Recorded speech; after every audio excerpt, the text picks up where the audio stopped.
मध्यम वर्ग प्रगति कर रहा है तभी देश प्रगति कर रहा है।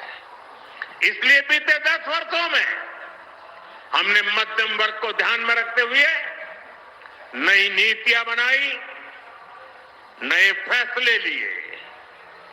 आज 7 लाख रुपए तक इनकम टैक्स जीरो कर दिया गया है, जीरो।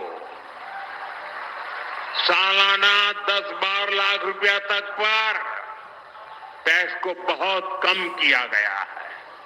इसका बहुत अधिक लाभ पुणे जैसे हमारे शहरों में काम करने वाले प्रोफेशनल्स को मिला है।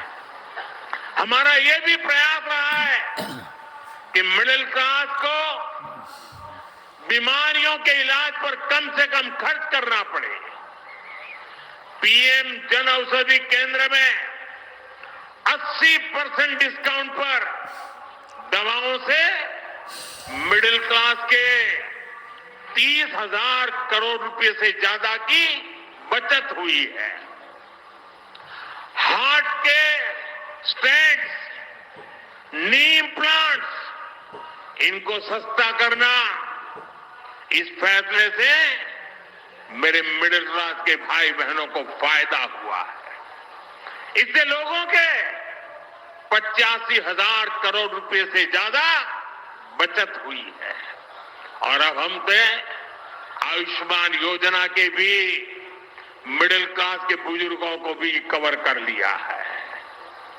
इसका बहुत बड़ा फायदा पुणे जैसे शहरों में रहने वाले 70 वर्ष की आयु से ऊपर के सीनियर सिटीजन्स को होगा।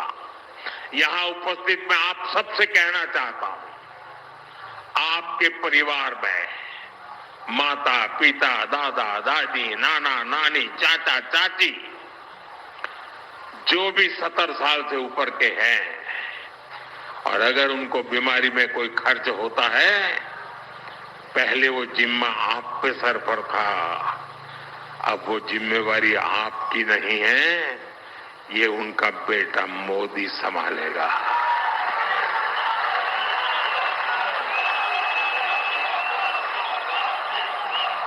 आयुष्मान वय वंदना कार्ड से अब उन्हें 5 लाख रुपए तक का मुफ्त इलाज मिलेगा।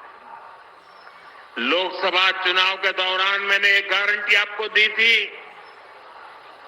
और अब मोदी ने अपनी गारंटी पूरी करके दिखाई है। साथियों, हमारी सरकार गरीबों को तो पक्के घर बनाकर दे रही है, मिडिल क्लास के घरों के लिए भी सब्सिडी दे रही है। हमने रेरा जैसा कानून बनाकर मिडिल क्लास के सपनों के घरों को सुरक्षित किया है। साथियों, मिडिल क्लास का एक प्रमुख खर्च बच्चों की एजुकेशन पर होता है। हाल में ही हमने पीएम विद्यालक्ष्मी योजना शुरू की है। इस स्कीम के तहत जो भी युवा हायर एजुकेशन में एडमिशन लेना चाहता है, बेटा हो या बेटी, बिना गारंटी के अब आपको कुछ भी गिरवी नहीं रखना पड़ेगा। आपकी सबसे बड़ी गारंटी आपका सेवक मोदी है। 10 लाख रुपए तक का लोन बिना गारंटी आपके बच्चों की पढ़ाई के लिए, और ये लोन बहुत सस्ता होगा, इसमें ब्याज पर भी छूट होगी। मिडिल क्लास परिवार बच्चों को मेडिकल की पढ़ाई के लिए बाहर भेजने में बहुत खर्च करते हैं। बीते 10 साल में मेडिकल लाइन में हमने 1 लाख नई सीटें जोड़ी है।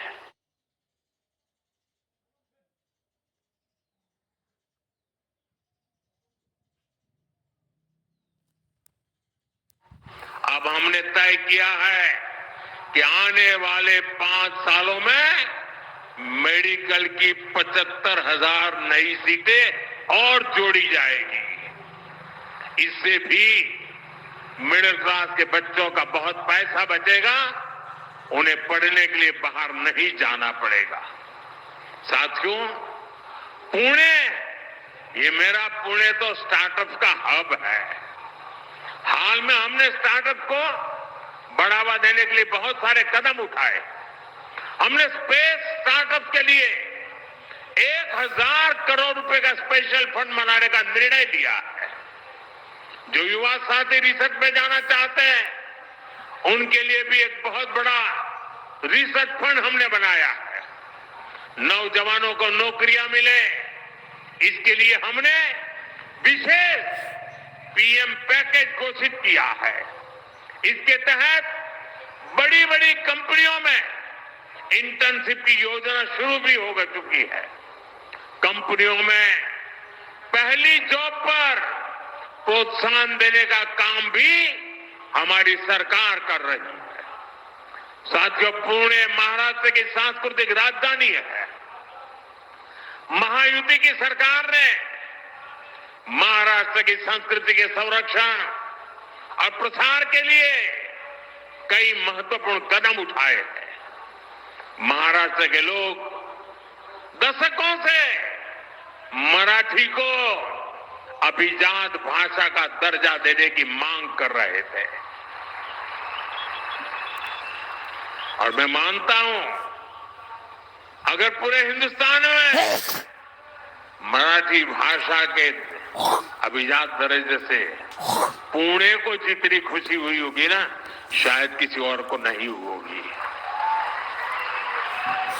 कांग्रेस की सरकारों ने, अगाड़ी के नेताओं ने हमेशा इसकी अनदेखी की। हमारी सरकार ने मराठी को अभिजात भाषा का दर्जा देकर अपना दायित्व निभाया है। हम महाराष्ट्र की विरासत को संरक्षित करने के लिए लगातार काम कर रहे हैं।